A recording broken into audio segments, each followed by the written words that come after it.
Team മാറ്റ്കമ്മിന്റെ മറ്റൊരു വീഡിയോയിലേക്ക് എല്ലാവർക്കും സ്വാഗതം. നമ്മൾ ഇന്ന് ഡിസ്കസ് ചെയ്യാനായിട്ട് പോകുന്നത് ക്വസ്റ്റ്യൻ പേപ്പർ കോഡ് 70/2025 2025 ജൂൺ മാസം 25-ആം തീയതി നടന്ന peon, room attendant, night watchman പോസ്റ്റുകളിലേക്ക് നടന്ന മെയിൻസ് എക്സാമിനേഷനകത്ത് ചോദിച്ച ചോദ്യപേപ്പറിനകത്തെ ക്വാണ്ടിറ്റേറ്റീവ് ആപ്റ്റിറ്റ്യൂഡ് ആൻഡ് റീസണിംഗ് പാർട്ടിലുള്ള ചോദ്യങ്ങളുടെ ഡിസ്കഷനാണ് നമ്മൾ ചെയ്യാനായിട്ട് പോകുന്നത്. വീഡിയോ യൂസ്ഫുൾ ആവുമെന്ന് വിശ്വസിക്കുന്നു. ഇതുപോലെ ഇൻഫോർമേറ്റീവ് കണ്ടന്റ്സ് ലഭിക്കുന്നതിന് വേണ്ടി ചാനൽ സബ്സ്ക്രൈബ് ചെയ്യുക. നിങ്ങൾക്ക് എന്തെങ്കിലും അഭിപ്രായം ഉണ്ടെങ്കിൽ അത് മറക്കാതെ കമന്റ് ചെയ്യുക. സോ ചോദ്യം ഇങ്ങനെയാ. നമുക്ക് ചോദ്യ പേപ്പർ എടുക്കാം. 70/2025. സോ അവസാനത്തെ 20 ചോദ്യങ്ങളാണ് ക്വാണ്ടിറ്റേറ്റീവ് ആപ്റ്റിറ്റ്യൂഡ് ആൻഡ് റീസണിംഗ് പാർട്ടിൽ നിന്ന് ചോദിച്ചത്. വളരെ എളുപ്പമുള്ള ചോദ്യങ്ങളായിരുന്നു മിക്കത്. So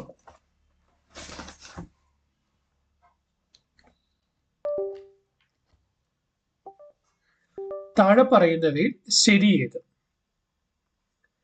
option A 12 + 15. 12 + 15 27 37 എന്ന് പറയുന്ന ഓപ്ഷൻ തെറ്റാണ്. 25 - 7 18 7 25. സോ 19 തെറ്റാണ്. 9 × 54 ഈ ഓപ്ഷൻ ശരിയാണ്. 8 ÷ 2 4 5 തന്നിരിക്കുന്നത്. സോ ആൻസർ എന്ന് പറയുന്നത് ഓപ്ഷൻ സി ആണ്.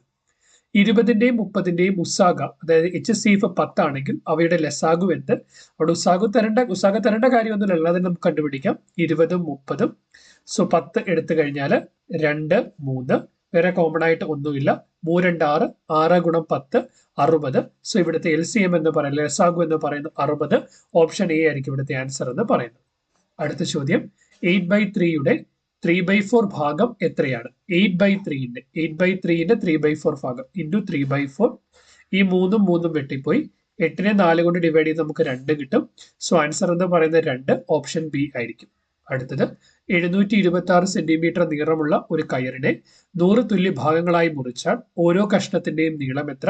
അതായത് 726 സെന്റിമീറ്റർ ആണ്, 100 ഭാഗങ്ങളായിട്ട് മുറിക്കുന്നു, divide by 100 equal to 7.26 centimetre. അതായത് ഓപ്ഷൻ എ ആയിരിക്കും ഇവിടുത്തെ ആൻസർ എന്ന് പറയുന്നത്. നെക്സ്റ്റ് വൺ, 8² + 9² വില കാണുക. 8-ന്റെ സ്ക്വയർ എന്ന് പറയുന്നത് 8 × 8 8 64. 9-ന്റെ സ്ക്വയർ എന്ന് പറയുന്നത് 9 9 81. സോ ഇതിനോട് കൂട്ടിക്കഴിഞ്ഞാൽ 4 1 5, 8 6 14, 145. ഓപ്ഷൻ ബി ആയിരിക്കും ഇവിടുത്തെ ആൻസർ എന്ന് പറയുന്നത്. അടുത്ത ചോദ്യം, ഒരു ബാസ്കറ്റ്ബോൾ കളിയിൽ കളിക്കാരന്റെ 6 കളികളുടെ ശരാശരി സ്കോർ 18 പോയിന്റ് ആണ്. അടുത്ത കളിയിൽ 25 പോയിന്റ് എടുത്താൽ പുതിയ ശരാശരി എത്ര? അപ്പൊ 6 കളികളുടെ ശരാശരി സ്കോർ 18 ആണെങ്കിൽ 6 കളികളിലൂടെ കിട്ടിയ സ്കോർ എന്ന് പറയുന്നത് 6 × 18. 7-ാമത്തെ കളിയിലെ സ്കോർ എന്ന് പറയുന്നത് +25 ഡിവൈഡ് ബൈ മൊത്തം കളികൾ എത്രയായി? 7 എണ്ണമായി. 18 × 6 എന്ന് പറയുന്നത് 108 +25 ഡിവൈഡ് ബൈ 7 എന്ന് കിട്ടും. മൊത്തം സ്കോർ എന്ന് പറയുന്നത് 133 ഡിവൈഡ് ബൈ 7 എന്ന് കിട്ടും. 133 ഡിവൈഡ് ബൈ 7 എന്ന് പറയുന്നത് 19. സോ ആവറേജ് എന്ന് പറയുന്നത് ഓപ്ഷൻ സി 19 ആയിരിക്കും. √64 + √100-ന്റെ വില എത്ര? √64 എന്ന് പറയുന്നത് 8 64. സോ √64 എന്ന് പറയുന്നത് 8, √100 എന്ന് പറയുന്നത് 10. 10 + 8 18. ഓപ്ഷൻ ഡി ആയിരിക്കും ഇവിടുത്തെ ആൻസർ എന്ന് പറയുന്നത്.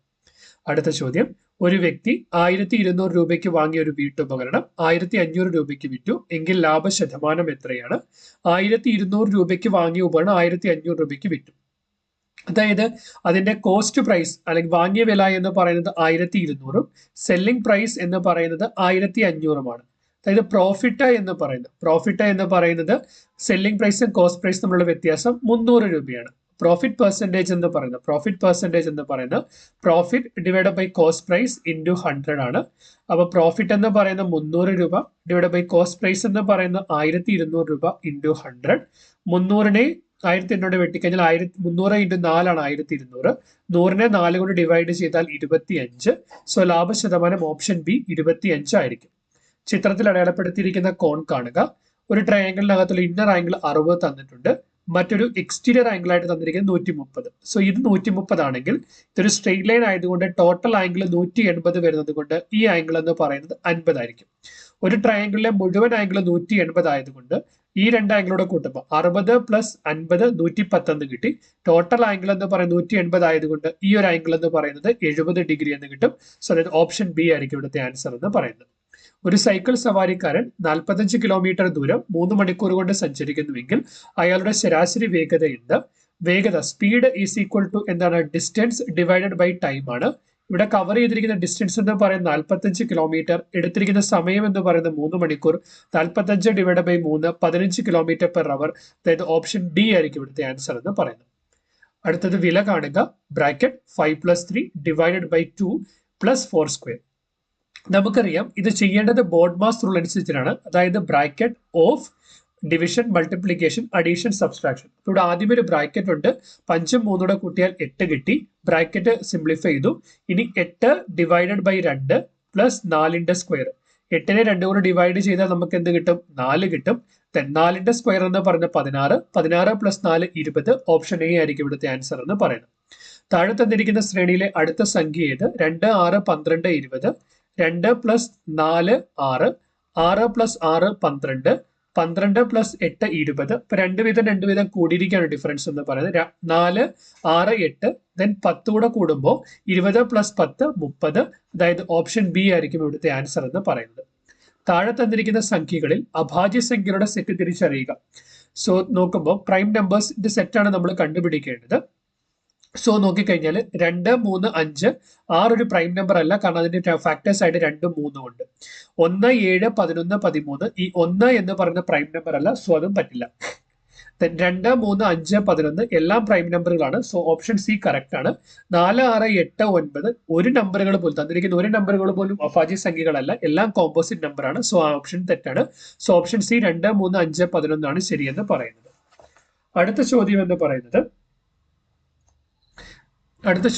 പറയുന്നത് 0 ഏത് തരത്തിലുള്ള സംഖ്യയാണ്? 0 എന്ന് പറയുന്ന ഒരു പൂർണ്ണസംഖ്യയാണ്, ശരിയാണ്. ഒരു കംപ്ലീറ്റ് നമ്പറാണ് 0 എന്ന് പറയുന്നത്. ഒരു രേഖീയ സംഖ്യയാണ്, കറക്റ്റ്. നമ്മുടെ രേഖീയ സംഖ്യയാണ് ശരി. ബട്ട് 0 എന്ന് പറയുന്നത് എണ്ണാൻ പറ്റുന്ന സംഖ്യയല്ല. 0 എന്ന് പറയുന്നത് ഒന്നും ഇല്ലായ്മയാണ്. സോ അതിനെ നമുക്ക് കൗണ്ടബിൾ നമ്പർ അല്ല. കൗണ്ടബിൾ നമ്പർ എന്ന് പറയുന്നത് 1, 2, 3, 4 എക്സെട്ര ആണ് കൗണ്ടബിൾ നമ്പർ എന്ന് പറയുന്നത്. സോ 0 ഒരു കൗണ്ടബിൾ നമ്പർ അല്ല. സോ രണ്ടാമത്തെ സ്റ്റേറ്റ്മെന്റ് തെറ്റാണ്. 2 തെറ്റാണ്. സോ അങ്ങനെയാണ് ശരിയായിട്ടുള്ളതെന്ന് പറയുന്ന ഓപ്ഷൻ ഡി 1ഉം 3ഉം ശരിയാണ്. താഴെ പറയുന്നവയിൽ ഒറ്റേനെ കണ്ടെത്തുക. 36, 25, 49, 28. 36 എന്ന് പറയുന്നത് 6ന്റെ സ്ക്വയർ ആണ്. 25 എന്ന് പറയുന്നത് 5ന്റെ സ്ക്വയർ ആണ്. 49 എന്ന് പറയുന്നത് 7ന്റെ സ്ക്വയർ ആണ്. ഒരു പെർഫെക്റ്റ് സ്ക്വയർ അല്ലാതെ വരുന്ന നമ്പറാണ് 28 എന്ന് പറയുന്നത്. സോ ഒറ്റയാണെന്ന് പറയുന്നത് 28 ആയിരിക്കും. താഴെ പറയുന്ന അക്ഷരങ്ങളെ അർത്ഥവത്തായ രീതിയിൽ ക്രമീകരിച്ച് ഒരു ഗണിതശാസ്ത്രപരമായ ഉപകരണം കണ്ടെത്തുക. So TCRO, PRO, TAR. നമുക്ക് നോക്കുമ്പോൾ we have A PRO. Then we have a TRA. So അല്ലെങ്കിൽ ഇവിടെ നിന്ന് എടുത്താൽ TRA. Then we have CTOR, protractor.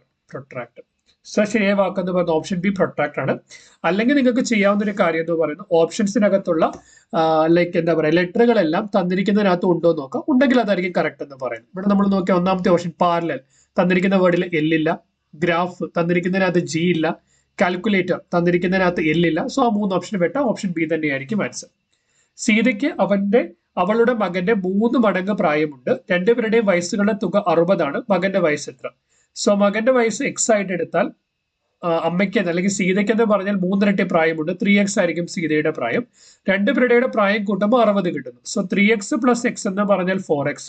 രണ്ടുപേരുടെ പ്രായം കൂട്ടിയാൽ 60 കിട്ടുന്നു. അതായത് x എന്ന് പറയുന്നത് 60 ഡിവൈഡ് ബൈ 4 15. x എന്ന് പറയുന്നത് മകന്റെ പ്രായമായിട്ടാണ് എടുത്തത്. സോ മകന്റെ വയസ്സ് എന്ന് പറയുന്ന ഓപ്ഷൻ സി 15 ആയിരിക്കും. നെക്സ്റ്റ്, ബസ് സ്റ്റാൻഡിൽ നിന്ന് 10 AM യാത്ര തിരിക്കുന്ന ഒരു ബസ് 1 PM അതിന്റെ ലക്ഷ്യസ്ഥാനത്ത് എത്തുന്നു എങ്കിൽ യാത്രയ്ക്ക് എടുത്ത സമയം എന്ന്. ഇത് രാവിലെ 10 മണിക്ക് യാത്ര ആരംഭിക്കുന്നു, ഉച്ചയ്ക്ക് 1 മണിക്ക് എത്തുന്നു. സോ രാവിലെ 10 മണിക്കും ഉച്ചയ്ക്ക് 1 മണിക്കും തമ്മിലുള്ള സമയ വ്യത്യാസം എന്ന് പറഞ്ഞാൽ 10, 11, 12, 1 3 മണിക്കൂറാണ്. സോ അതായത് ആൻസർ എന്ന് പറയുന്നത് ഓപ്ഷൻ ബി 3 മണിക്കൂർ ആയിരിക്കും. 3.5 കിലോഗ്രാമിന്റെ 10 മടങ്ങ് എത്രയാണ്? 3/2 കിലോഗ്രാമിന്റെ 10 മടങ്ങ് എന്ന് പറയുന്നത് ഇൻറ്റു 10, അതായത് 30 divide by 2 equal to 15. So 3/2 കിലോഗ്രാമിന്റെ 10 മടങ്ങ് എന്ന് പറയുന്നത് 15 കിലോഗ്രാം. അതായത് ഓപ്ഷൻ സി ആണ് ഇവിടുത്തെ ആൻസർ. 65 പേരുള്ള ക്ലാസ്സിൽ സിദ്ധാർത്ഥ് മുന്നിൽ നിന്ന് 37ാമതാണ് എങ്കിൽ പിന്നിൽ നിന്ന് സിദ്ധാർത്ഥിന്റെ റാങ്ക് എത്രയാണ്? സോ മുന്നിൽ നിന്ന് സിദ്ധാർത്ഥ 37ാമത്തെ റാങ്കിലാണ് നിൽക്കുന്നത്. സോ ബേസിക്കലി പുറകിൽ എത്ര പേരുണ്ട്? 65 പേര് മൊത്തം ലൈനിലുണ്ടെങ്കിൽ സിദ്ധാർത്ഥന്റെ പുറകിൽ 28 പേരുണ്ട്. അപ്പൊ പുറകിൽ നിന്ന് എണ്ണിയാൽ സിദ്ധാർത്ഥന്റെ പുറകിൽ 28 പേരുള്ളത് കൊണ്ട് സിദ്ധാർത്ഥ നിൽക്കുന്നത് 29ാമതാണ്. അപ്പൊ പുറകിൽ നിന്ന് സിദ്ധാർത്ഥന്റെ റാങ്ക് എന്ന് പറയുന്നത് 29. ഓപ്ഷൻ സി ആയിരിക്കും ഇവിടുത്തെ ആൻസർ എന്ന് പറയുന്നത്. ആ ചോദ്യപേപ്പറിനകത്ത് ചോദിച്ച ക്വാണ്ടിറ്റേറ്റീവ് ആപ്റ്റിറ്റ്യൂഡ് റീസണിംഗ് പാർട്ടിൽ ചോദിച്ച എല്ലാ ചോദ്യങ്ങളും നമ്മൾ ഡിസ്കസ് ചെയ്ത് കഴിഞ്ഞു. വീഡിയോ യൂസ്ഫുൾ ആയെന്ന് വിശ്വസിക്കുന്നു. നിങ്ങൾക്ക് എന്തെങ്കിലും സംശയങ്ങളോ എന്തെങ്കിലും അഭിപ്രായങ്ങളോ ഉണ്ടെങ്കിൽ മറക്കാതെ കമന്റ് ചെയ്യുക.